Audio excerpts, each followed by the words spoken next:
আজকের ক্লাসে আমরা কিছু প্রিভিয়াস ইয়ার প্রশ্ন আলোচনা করব, যে প্রিভিয়াস ইয়ার প্রশ্নটা 2009-এর বেশ কিছু অ্যাসারশন এবং রিজন জাতীয় প্রশ্ন।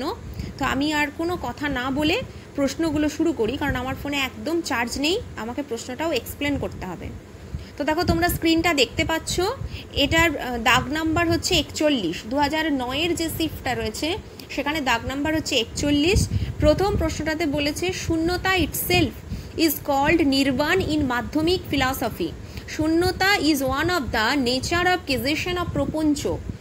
কেউ একজন আমায় বলো এটার মানে কি এবং এটার আনসার কি হতে পারে, যদি পারো তাড়াতাড়ি আমাকে একটু বলো।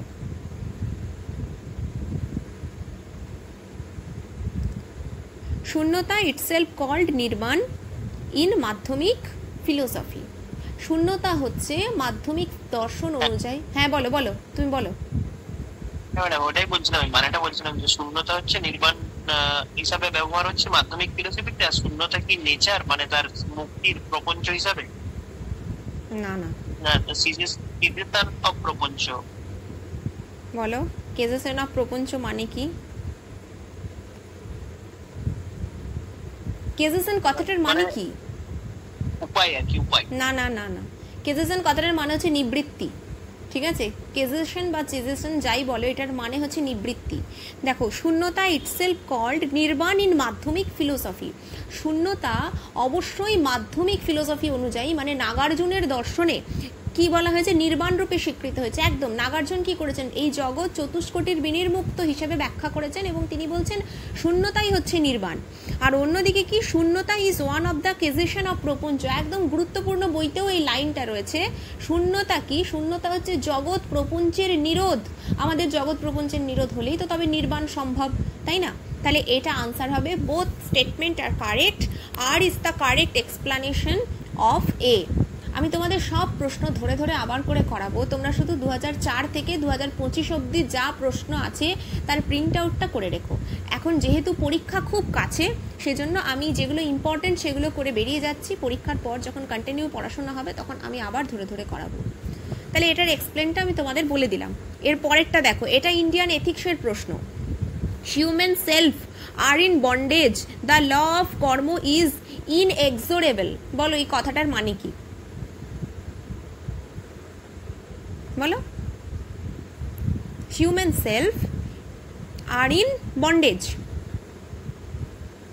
যাই হোক, যেটা মনে হচ্ছে বলো না। মানে মানুষের আত্মাটা হচ্ছে বন্ধন, হ্যাঁ, বদ্ধ দশা প্রাপ্ত হয়। তারপর the law of karma is ইনএক্সোরেবল। ইনএক্সোরেবলটা কি জানি না বলে। ইনএক্সোরেবল কথাটার মানে হচ্ছে তুমি ল অফ কর্ম হচ্ছে অমোঘ নিয়ম, যে কর্মের তুমি কোনো রকম কোনো বিনাশ করতে পারবে না। তাহলে আমি বলেছি রিজন থেকে অ্যাসারশনে যাবে, কারণ ল অফ কর্ম হচ্ছে ইনএক্সোরেবল, এটা অপরিবর্তনীয় একটা নিয়ম। ভারতীয় দর্শনে নৈতিকতার পূর্ব স্বীকার্য সত্য হিসেবে এই ল অফ কর্মের গুরুত্বকে স্বীকার করা হয়েছে। আর human self are in bondage, তাহলে এটার হচ্ছে কারণটা কি? তার কারণ হচ্ছে মানব যে আত্মা, মানুষ সবসময় বন্ধন দশা প্রাপ্ত হয়, কারণ সে কর্মের দ্বারা বন্ধন দশা প্রাপ্ত হয়, অবশ্যই সকাম কর্মের দ্বারা। তাহলে হলো না, রিজন থেকে assertion both correct and R is the correct explanation of A. এই নিয়মটাকে তুমি কখনো কাটাতে পারবে না। আচ্ছা, এর পরের প্রশ্নটা দিয়েছে গ্রিক ফিলোসফি থেকে। The whole of being can not be plurality according to Zeno. For Zeno to say that one and the same whole is both infinitely small and infinitely great is absurd. এটার মানেটা আমি বলে দিচ্ছি। এটার মানে হচ্ছে, জেনো বলছেন যে এই যে হোল অফ বিইং অর্থাৎ সত্তা যেটি, সেটি কি না, সেটি কখনোই প্লুরালিটি না, প্লুরাল না, বহুত্ব এবং গতিকে তিনি বর্জন করেছেন। তাহলে বহুত্ব আর গতিকে বর্জনের মধ্য দিয়ে তিনি কি বলছেন? তাহলে এখানে আরেকবার আমি প্রশ্নটা বলছি। The whole of being can not be plurality according to জেনো।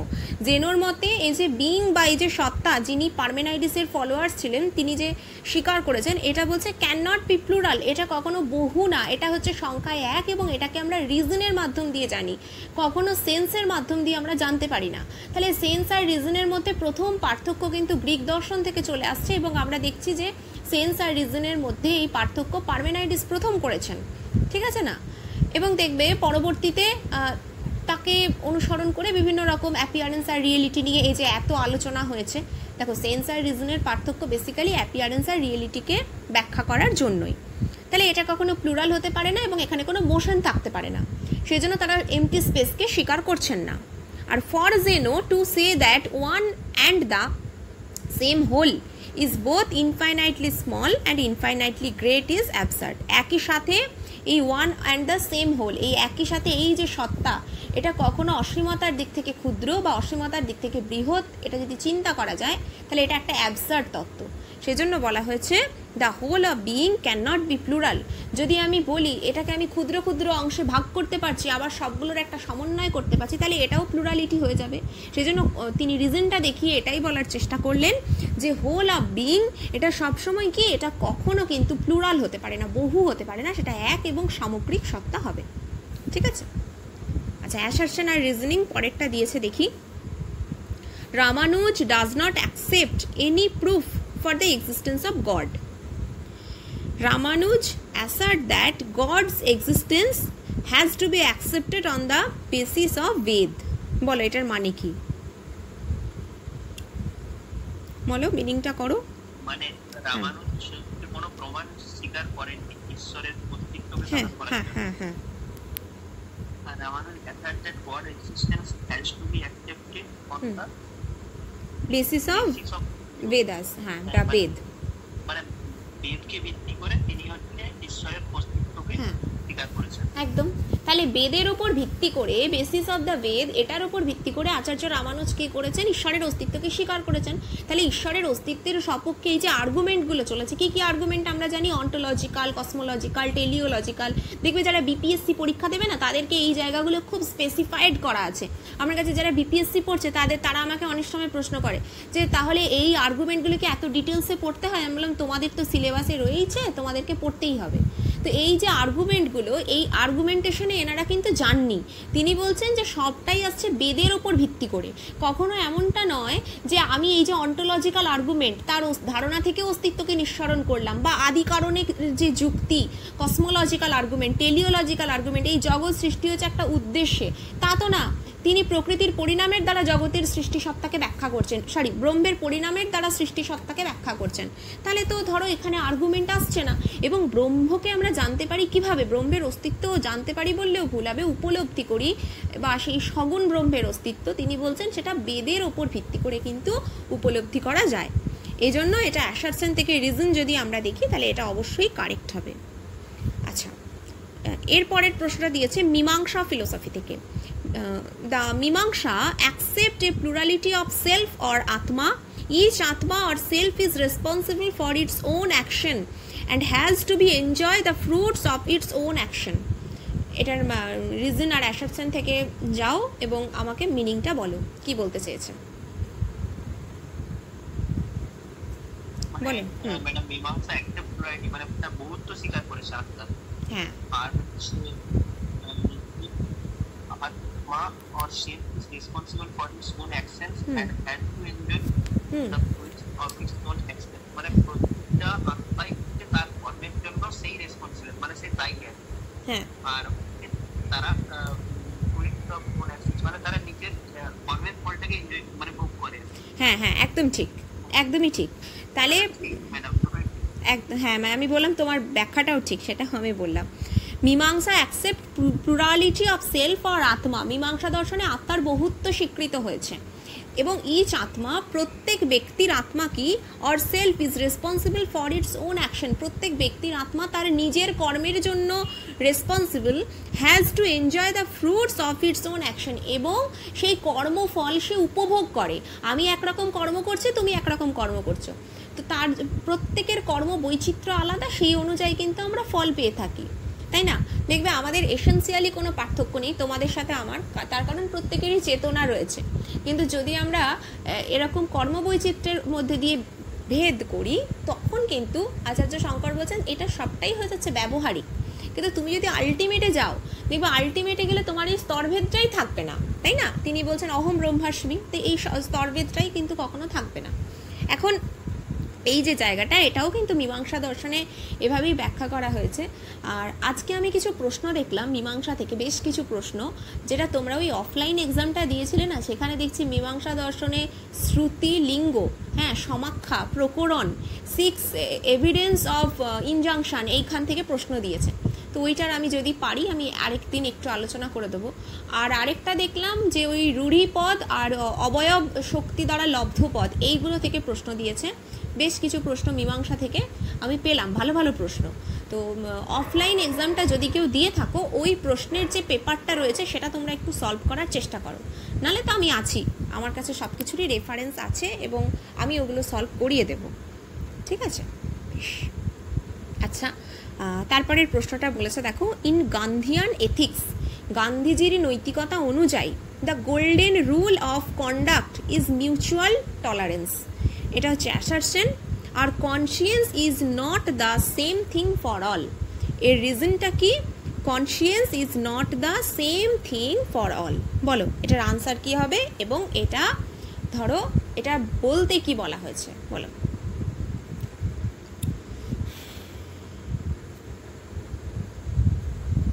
বলো, Gandhian ethics in the golden rule of conduct. যত ভালো করে এগুলো শিখতে পারবে ততই তোমাদেরকে আর রিডিং কম্প্রিহেনশন আলাদা করে পড়তে হবে না। ফিলোসফির পেপারে এগুলোর মধ্যে থেকেই রিডিং কম্প্রিহেনশন পেয়ে যাবে, এক আধবার কঠিন আসে কিন্তু পেয়ে যাবে। আচ্ছা, গান্ধিয়ান এথিক্স অনুযায়ী the golden rule of conduct, অর্থাৎ মানুষের জীবনের সুবর্ণ নীতি হচ্ছে এটা, ইজ মিউচুয়াল টলারেন্স, পারস্পরিক সহিষ্ণুতা। গান্ধীজি তো টলারেন্স বলতে সহিষ্ণুতাকে বুঝিয়েছেন, সহ্য শক্তি, ঠিক আছে? তারপরে হচ্ছে তার সেলফ ফোর্স, আত্মিক শক্তি, এগুলো গান্ধীজি বলেছেন। রিজন বলছে conscience is not the same for all things, because conscience মানে হচ্ছে সবার মধ্যে সমান থাকে না, সবার মধ্যে সমান সহ্য শক্তি বা চেতনা থাকে না, তাই তোমাকে পেশেন্স রাখতে হবে। কনসিয়েন্সটা যদি সবার, বিবেক, এখানে কনসিয়েন্স কথাটার মানে হচ্ছে বিবেক, বিবেক যদি সবার মধ্যে না সমানভাবে থাকে, তাহলে তুমি তোমার উল্টো দিকে যে রয়েছে, তোমার উল্টো দিকে তুমি মনে করো একজন শত্রু রয়েছে, গান্ধীজি কিভাবে তার সাথে ডিল করতে চাইছেন? তিনি বলছেন সেখানেও তোমাকে অহিংসার নীতিই প্রয়োগ করতে হবে, কারণ ব্রিটিশদের বিরুদ্ধে তো তার আন্দোলনটা ছিল, সেখানে তিনি অহিংসা নীতিকে এইভাবেই প্রমোট করতে চেয়েছেন যে কনসিয়েন্স সবার মধ্যে সমানভাবে থাকে না, তোমার উল্টো দিকে যিনি দাঁড়িয়ে আছেন তিনি তোমার শত্রু হতেই পারেন, কিন্তু তাহলে তোমার মধ্যে যদি সহিষ্ণুতা থাকে তবেই তুমি তার সাথে ডিল করতে পারবে, তা তুমি অহিংস নীতি অবলম্বন করতে পারবে। তিনি পুরোপুরি কিন্তু মানে ওই যে মার্কসিজমে যেটা করা হয়েছে না, পুঁজিবাদকে পুরোপুরি ধূলিসাৎ করার কথা বলা হয়েছে, গান্ধীজি কি সেটা করছেন? গান্ধীজি কিন্তু কখনোই সেটা করছেন না। গান্ধীজি সবসময় বলতে চাইছেন যে তার মধ্যে মানে ব্রিটিশদের মধ্যে থাকা যে আভ্যন্তরীণ চেঞ্জ, হ্যাঁ, ইন্টারনাল চেঞ্জেবিলিটি, সেটা পরিবর্তন করতে হবে। কখনোই তাকে ডিপ্রাইভ করে তার কাছ থেকে অর্থ কেড়ে নিয়ে ট্রাস্ট করার কোনো মানে হয় না, তাহলে তার উপরে একটি সহিংস নীতি প্রয়োগ করাই হলো। এইখান থেকে এই প্রশ্নটা দিয়েছে। আচ্ছা, বুঝতে পেরেছ? এরপরে বলছে, এটাও কিন্তু আনসার হবে এ।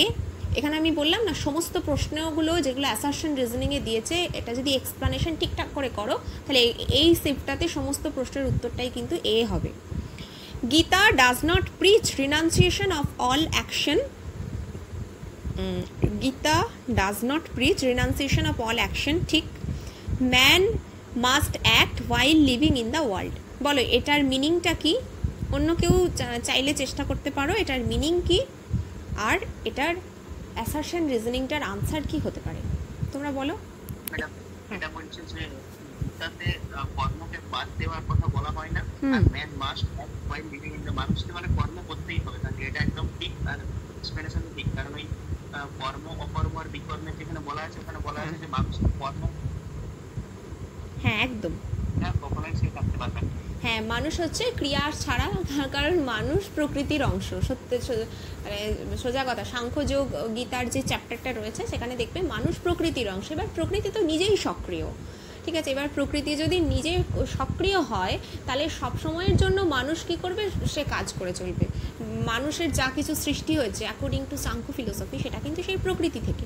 আচ্ছা, এইবারে নেটে একটা প্রশ্ন দিয়েছিল সাংখ্য দর্শন, ঈশ্বর কৃষ্ণ বা এরকম কাউকে কেন্দ্র করে, যে ঈশ্বর কৃষ্ণের তত্ত্বকৌমুদী শুরু হচ্ছে কনসেপ্ট অফ পেন, পেনের মধ্য দিয়ে। এটা কেউ বুঝতে পেরেছো এটার আনসারটা কি হবে, মানে এই স্টেটমেন্টটা সঠিক হবে না এটা কি বলতে চেয়েছে? এটা বুঝতে পেরেছো তোমরা? এই লাইনটা আছে পার্টিকুলার, এই লাইনটা যে ঈশ্বর কৃষ্ণের সাংখ্যকারিকার আলোচনাটা শুরু হচ্ছে কনসেপ্ট অফ পেনের মধ্য দিয়ে। বলো তো এটা কি বলতে চেয়েছে? এটা আমি করিয়ে দিই, দিয়ে বলছি। দেখো, Gita does not preach renunciation of all action. Shri গীতায় কিন্তু কখনোই কর্ম পরিত্যাগ করার কথা বলা হয়নি, শ্রী গীতায় কর্মের ফল পরিত্যাগ করার কথা বলা হয়েছে।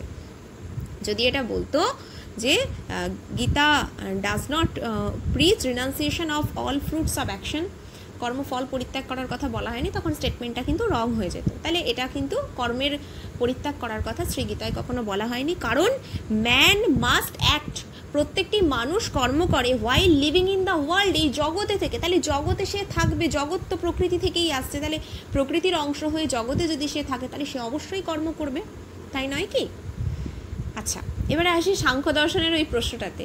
সাংখ্য দর্শনের এই প্রশ্নটার মানেটা হচ্ছে এটাই, সাংখ্য দর্শন শুরুই হচ্ছে ত্রিবিধ দুঃখকে কেন্দ্র করে। এখানে পেন শব্দের অর্থ হচ্ছে 3 প্রকার দুঃখ, আদি দৈবিক, আদি ভৌতিক এবং আধ্যাত্মিক। এবার আমাকে একজন বলো আদি ভৌতিক দুঃখ কখন হয়, আদি দৈবিক দুঃখ কখন হয়, আর আধ্যাত্মিক দুঃখ কখন হয়, এবং কোনটা আন্তঃজৈবের দ্বারা হয়, কোনটা ইন্ট্রা অর্গানিক কজ থেকে হয়, আর কোনটা এক্সট্রা অর্গানিক কজ থেকে হয়। এটার মানেটা হচ্ছে এটাই ছিল। বলো। আধ্যাত্মিকটা হয় ইন্ট্রা অর্গানিক সাইকোফিজিক্যাল কজ থেকে, আর আদি দৈবিকটা হয় এক্সট্রা অর্গানিক কজ থেকে হয়, আর আদি দৈবিকটা সুপার ন্যাচারাল কজ থেকে, যেমন দুঃখ, রাক্ষসের, এসব গন্ধর্ব, কিন্নর, পিশাচেদের থেকে হয়। মানুষ থেকে যদি কোনো দুঃখ পায় মানুষ, তখন হচ্ছে আদি ভৌতিক দুঃখ, ভূতদ্রব্য, মানুষ পাখি সব ভূতদ্রব্য। আধ্যাত্মিক দুঃখ বলতে আমাদের যেটা ইন্ট্রা অর্গানিক কজ থেকে হয়, আমাদের যন্ত্রণা, জ্বর, এইগুলোকে বলা হয়েছে। এটা নিয়ে একটা কনফিউশন আছে যে হ্যাঁ একদম একদম একদম কনফিউশন আছে এটা নিয়ে, কোনটা ইন্ট্রা অর্গানিক কজ থেকে হয় শুধুমাত্র, মানে আমাদের। হ্যাঁ বলো। ওটা বলছি না, মানে একটা জায়গায় মধ্য পড়তে গিয়ে দেখেছি ওখানে লেখা আছে সিরিজের মধ্যে যে ডেমনের ব্যাপারটা আর অনন্ত নরকবাসের বিষয়টা, ডেমন, গোস্ট বা ভূতদের এই যে কনসেপ্টটা, এটা নাকি শুধুমাত্র গোটা ভারতীয় দর্শনের মধ্যে, হোল ইন্ডিয়ান ফিলোসফির মধ্যে জৈন দর্শন আর মধ্য স্বীকার করেছে। কিন্তু সাংখ্য দর্শনে যখন ওই ত্রিবিধ দুঃখ পড়ি সিরিজের মধ্যে, ওখানে হচ্ছে ওই ডেমনের কনসেপ্টটা আদি দৈবিকের অন্তর্ভুক্ত। তাহলে ওখানে লিখেছে যে শুধুমাত্র জৈন আর মধ্যই স্বীকার করেছে, কিন্তু তাহলে সেটা তো হচ্ছে না, কিন্তু সাংখ্যদের তো আছে এই কনসেপ্টটা, ডেমনের কনসেপ্ট। ডেমনের কনসেপ্ট সাংখ্য দেখিয়েছে, কিন্তু তাদের এক্সপ্লানেশনটা আলাদা। এবার ডেমন বলতে তোমার মধ্য কাকে বলেছে বলো তো? আচার্য মধ্য ডেমন বলতে কাকে বলেছে বলো, তোমার উত্তরটা বেরিয়ে যাবে। আচার্য শঙ্করকে বলেছেন। ডিসিপ্টফুল ডেমন কাকে বলেছে? আচার্য শঙ্করকে বলেছে, কারণ উনি অদ্বৈত মতকে প্রতিষ্ঠা করেছেন। তার থেকেও বড় কথা, জীব আর ব্রহ্মের মধ্যে অভেদাত্মক নীতি মানে অভেদ প্রতিপন্ন করার চেষ্টা করেছেন, যেটা আচার্য মধ্য কখনো মানছেন না। আচার্য মধ্য সবসময় সগুণ ব্রহ্মে বিশ্বাসী, আচার্য মধ্য দ্বৈতবাদে বিশ্বাসী, আচার্য শঙ্কর অদ্বৈতবাদে বিশ্বাসী। ডিসিপ্টফুল ডেমন আচার্য শঙ্কর বা ওই যে অদ্বৈত যে মত, সেই মতকে ব্যাখ্যা করতে গিয়ে তিনি কিন্তু ডেমনের কথা বলেছেন। ঠিক আছে, কখনোই কিন্তু ডেমন সাংখ্য দর্শনে স্বীকৃত যে ডেমন, সেই ডেমনের মতো নয়। ঠিক আছে, ডেকার্ট যেরকম ডেমনকে স্বীকার করেছে ওরকম বিষয়টা নয়। এখানে ডেমন বা প্রতারক দৈত্য বলতে যারা অদ্বৈতবাদের সমর্থক, যারা বলছেন যে জীব ও ব্রহ্মৈব না পড়ো, এই তত্ত্বটাকে উনি খণ্ডন করে বলেছেন, এবং বলছে যে যারা এই রকম কনসেপ্টে বিশ্বাসী, একদম একত্ব বা অদ্বৈতে বিশ্বাসী, তাদের নিত্য নরক ভোগ হবে। ইটার্নাল হেলের কনসেপ্ট পুরো এখান থেকে আসছে। মধ্য বেদান্তের ওপর ডিটেলসে বই আছে, মধ্য বেদান্ত খুব ভালো করে লেখা আছে, এ ফিলোসফি অফ মধ্যাচার্যা, চাইলে তোমরা পড়তে পারো। আর আমার কাছে যদি বইয়ের পিডিএফটা থাকে আমি পাঠিয়ে দেবো, সব আছে ওর মধ্যে। অন্যতা, অভিনব অন্যতা খ্যাতিবাদ, সদা সৎ খ্যাতিবাদ, উত্তম ভক্ত, অধম ভক্তের মধ্যে কি পার্থক্য, মানে মধ্য ফিলোসফি থেকে যা যা প্রশ্ন রয়েছে, র্যাডিক্যাল প্লুরালিজম, কেন তাকে থিইস্ট বলা হয়, তারপরে মুক্তির যে শ্রেণীবিভাগ, 4 প্রকার যে মুক্তির ক্রম তিনি স্বীকার করেছেন। ঠিক আছে, একজন আমাকে ফোন করে বলছে, ম্যাডাম তাহলে ভারতীয় দর্শনে কয় ধরনের মুক্তি স্বীকার করা হয়েছে? তো বলছে প্রাচীন মুক্তিবাদ গ্রন্থেতে তো এরকম বলা হয়েছে, শালক্য মুক্তি, সামীপ্য মুক্তি। এগুলো অ্যাকচুয়ালি মুক্তি না, মুক্তি বলতে দুটোই বোঝানো হয়েছে, জীবন আর বিধেয় মুক্তি। এগুলো মুক্তির স্তরভেদ, যখন ঈশ্বরের সাথে সমান লোকে থাকা, সেটাকে বলা হচ্ছে শালোক্য মুক্তি। ঈশ্বরের সান্নিধ্যে থাকা, সামীপ্য মুক্তি। এইভাবে ঈশ্বরের সমান রূপ লাভ করা, তাই না, সারূপ্য মুক্তি, সাযুজ্য মুক্তি, যেটা আচার্য শঙ্কর স্বীকার করেছেন, জীব আর ব্রহ্মের মধ্যে কি হয়ে যাওয়া, এক হয়ে যাওয়া। এবং দেখবে আচার্য মধ্য কিন্তু এই যে সাযুজ্য মুক্তি, এটাকে সব থেকে নিম্নগামী মুক্তি বলছেন, কারণ একটা মানুষ কখনো ব্রহ্মের সাথে এক হতে পারে না। আর তার থেকেও বুঝতে হবে তারা কিন্তু বৈষ্ণব দর্শনের মধ্য দিয়ে, বৈষ্ণব ধর্মের মধ্য দিয়ে অনেক প্রভাবিত হয়েছিলেন। তো এইটা তোমার কনফিউশন ছিল, আশা করছি আমি বোঝাতে পারলাম। ডেমনের বিষয়টা তুমি কি বলতে চাইলে? হ্যাঁ হ্যাঁ, একদম একদম। আচ্ছা, তাহলে এই রেকর্ডিংটা একটু স্টপ করি।